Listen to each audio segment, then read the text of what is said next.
तो जय हिंद एवरीवन। जैसा कि आपको पता है कि एयरफोर्स 2026 फर्स्ट इनटेक का नोटिफिकेशन आउट हो चुका है और नोटिफिकेशन जैसा कि बोला था दिसंबर के सेकेंड वीक तक में आ जाएगा, यानी 20 तारीख से पहले आ जाएगा, वैसा ही हुआ, नोटिफिकेशन आउट हो चुका है।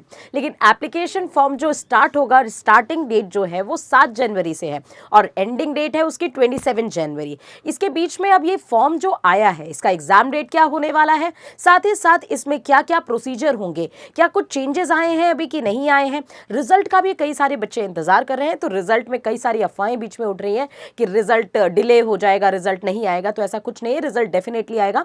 20 तारीख से पहले आपको रिजल्ट देखने को आवश्यक मिल जाएगा एयरफोर्स का। तो फालतू अफवाहों में आपको पढ़ने की कोई जरूरत नहीं है। आइए जानते हैं नोटिफिकेशन में क्या लिखा हुआ है। जो नोटिफिकेशन है उसमें एग्जाम डेट साफ साफ मेंशन कर दी गई है कि 22 मार्च 2025 के ऑनवर्ड आपका एग्जाम प्लान कर दिया गया है। तो अभी तक जितने बच्चे अपने आप को बहाने दे करके बैठे हुए थे कि जब तक नोटिफिकेशन नहीं आएगा, फॉर्म नहीं आएगा, हम क्यों तैयारी करना शुरू करें, तो तैयारी करना शुरू कर दो भाई। अब तुम्हारे पास कोई भी बहाने नहीं है। एग्जाम डेट तो आ ही चुका है 22 मार्च। 22 मार्च अगर देखें तो कहीं ना कहीं आपके पास 90 दिन बचे हुए हैं। इस 90 दिन के लिए क्या सरप्राइज है, ये अभी बहुत जल्दी हम डिस्क्लोज करने वाले हैं।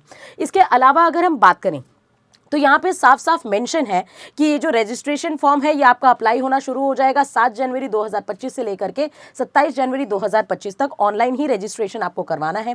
इसकी एलिजिबिलिटी क्राइटेरिया क्या है, एज को लेकर के बड़ा कंफ्यूज रहते हैं आप लोग। 1 जनवरी 2005 से लेकर के 1 जुलाई 2008 के बीच में जिसकी भी डेट ऑफ बर्थ है वो इस फॉर्म को अप्लाई कर सकता है। ये अभी केवल एज क्वालिफिकेशन बताई। अब एजुकेशन क्वालिफिकेशन क्या है वो भी जल्दी से हम देखते हैं। बाउंड्री डेट्स पे जो है वो भी अपने आप को इसमें इंक्लूड कर ले। बाउंड्री डेट्स को एक्सक्लूड करने की आपको कोई जरूरत नहीं है। अब इसके साथ साथ यहाँ पे आपको एक और चीज पता होनी चाहिए, 17.5 से 21 साल के बीच में जिसकी एज है वो इस फॉर्म को अप्लाई कर देगा। इसमें दो चीजें हैं, एक साइंस स्ट्रीम वाले बच्चे एक्स ग्रुप को भरेंगे और नॉन साइंस स्ट्रीम वाले बच्चे यानी कि बीए जिन बच्चों का भी आर्ट्स या कॉमर्स है या फिर साइंस स्ट्रीम वाले, वो अदर देन साइंस एरिया में भी आ सकते हैं। साइंस स्ट्रीम वाले बच्चों के एजुकेशन क्वालिफिकेशन क्या चाहिए, मैथ्स, फिजिक्स और इंग्लिश उनका सब्जेक्ट होना चाहिए 12th क्लास में। और साथ ही साथ वेरी इंपॉर्टेंट बात कि यहाँ पे 50% एग्रीगेट मार्क्स होने चाहिए टोटल ओवरऑल आपके पास, और इंग्लिश में भी आपके 50% मार्क्स होने ही होने चाहिए। वहीं अगर हम अदर देन साइंस की बात करें यानी वाई ग्रुप की बात करें तो वाई ग्रुप में आपके पास बस 50% होना चाहिए क्लास 12th में और इंग्लिश में 50% होना चाहिए आपके ओवरऑल क्लास 12th में। इसके अलावा अगर हम बात करें तो यहाँ पे आप सारी नोटिफिकेशन इन डिटेल अपनी देख ही सकते हैं कि यहाँ पे और क्या क्या चीजें दी हुई हैं। हाइट को लेकर के भी बड़ा कंफ्यूजन होता है। तो मेल्स की जो हाइट है वो 152 सेंटीमीटर है, लेकिन अगर हम फीमेल की बात करें तो फीमेल की भी 152 सेंटीमीटर हाइट मिनिमम मांगी गई है। और जो हिली एरियाज में है उनको यहाँ पे आप देख सकते हैं 147 सेंटीमीटर हाइट रिलैक्सेशन दिया है और लक्षद्वीप जैसे एरिया है वहां पे 150 सेंटीमीटर एक्सेप्ट किया गया है। कितना लक्षद्वीप में, 150 सेंटीमीटर। इसके अलावा अगर हम बात करें तो यहाँ पे थोड़ी सी और चीज़ों को डिटेल में देख लेते हैं कि चेस्ट एक्सपेंशन मेल्स का जो है वो 77 सेंटीमीटर होना चाहिए और 5 सेंटीमीटर का एक्सपेंशन उसमें अलाउड है। साथ ही साथ आईज जिसको स्पेक्स लगे हुए हैं, स्पेक्स में क्या है कि 6/12 ईच आई का होना चाहिए, करेक्टेबल होना चाहिए टू 6/6 का। जिसको हाइपरमेट्रोपिया है या मायोपिया है, मायोपिया 1 डायोप्टर तक अलाउड है, हाइपरमेट्रोपिया 2 डायोप्टर तक अलाउड किया हुआ है। कलर परसेप्शन आपका 2 ग्रेड तक अलाउ किया गया है। इसके अलावा अगर हम बात करें यहाँ पे तो आप देख सकते हैं कि प्रॉपर ट्रेनिंग पीरियड, कितना पेमेंट अलाउंसेस होता है। फर्स्ट ईयर में जब आप अग्निवीर बन करके जाते हैं तो 30,000 आपको स्टाइपेंड मिलता है। 4th ईयर तक पहुँचते पहुँचते 40,000 तक स्टाइपेंड हो जाता है। जब आप उसको एग्जिट करते हैं तो आपको अप्रॉक्सीमेट 10 लाख रुपए मिलता है। लेकिन ये जो 10 लाख होता है वो केवल गवर्नमेंट आपको नहीं दे रही है, उसमें आपकी जो सैलरी कटी होती है पीएफ वगैरह वो भी काउंट करके आपको मिलता है। तो ये सारी चीज़ें आपके दिमाग में एकदम क्लियर होंगी कि 60 मिनट का पेपर होता है साइंस वाले बच्चों का, मैथ्स, फिजिक्स और इंग्लिश को लेकर के। वही अदर देन साइंस की बात करें तो 45 मिनट्स का पेपर क्या होता है, कैसे इसमें नेगेटिव मार्किंग होती है 0.25 की और अनअटेम्प्टेड के लिए 0 मार्क्स होता है। ये सारी डिटेल्स इन्होंने अच्छे से दे ही दी है। स्टेट वाइज कट ऑफ आने का भी बच्चे इंतजार कर लें, इस बार पूरी ओवरऑल कट ऑफ नहीं, स्टेट वाइज कट ऑफ आएगी।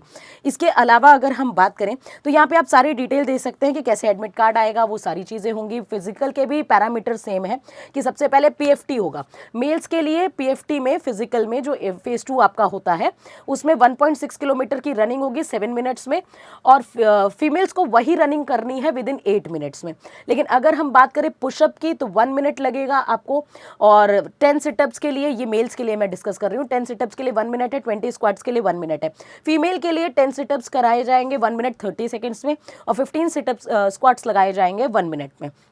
तो उसके बाद अडेप्टेबिलिटी टेस्ट 1, अडेप्टेबिलिटी टेस्ट 2 होगा। मेडिकल के अपने क्राइटेरिया होते हैं, और देखते हैं हम ऑलरेडी ये बात पता होती है कि मेडिकल में एयरफोर्स में काफ़ी बच्चे छटे जाते हैं, तो पहले से अपना प्री मेडिकल ज़रूर करा लें।